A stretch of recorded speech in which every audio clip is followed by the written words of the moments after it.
И здравейте хора, аз съм Мирката IT и в днешното видео ще ви покажа как да си направите шурикен от хартия. За целта ще трябва да се изрежете два квадрата, ето такива. И когато го направите, да следвате стъпките в видеото. Така че нека да започваме с стъпките, може да спрете видеото на пауза, да направите това, което ви казах сега и да продължите. Така, започваме с стъпките. Така. Взимате първия квадрат и го сгъвате е така наполовина.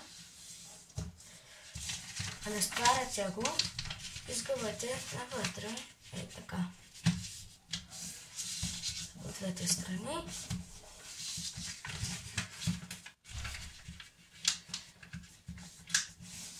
Ето. И така. Когато го направите, правите същото и с втория квадрат. Когато сте готови с двата квадрата, трябва да имате две такива неща, просто не знам как се наричат.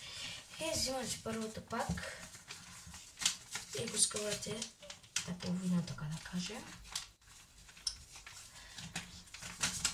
И скъвате така от едната и от другата страна. Ето така. Обръщате и скъвате така. Ето тук. Понатискате и от двете страна. Като направите, скъвате навътре. Ето така. И това така.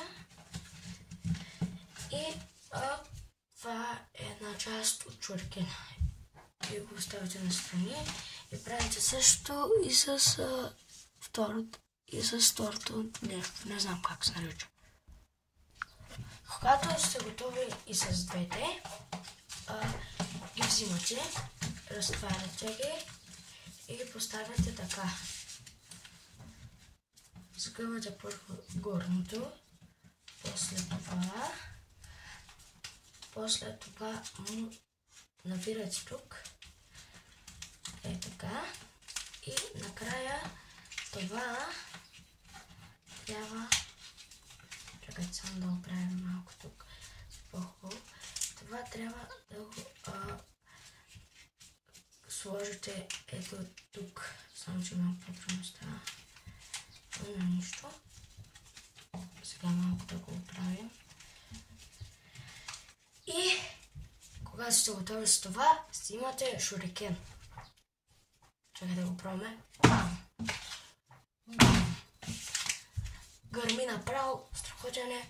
Така че, ако искате още подобни клипове, може да се абонирате за канала с кампанката, да лайкнете видеото, да направим 3 харесвания и възможно най-бързо да съберем 5 абоната.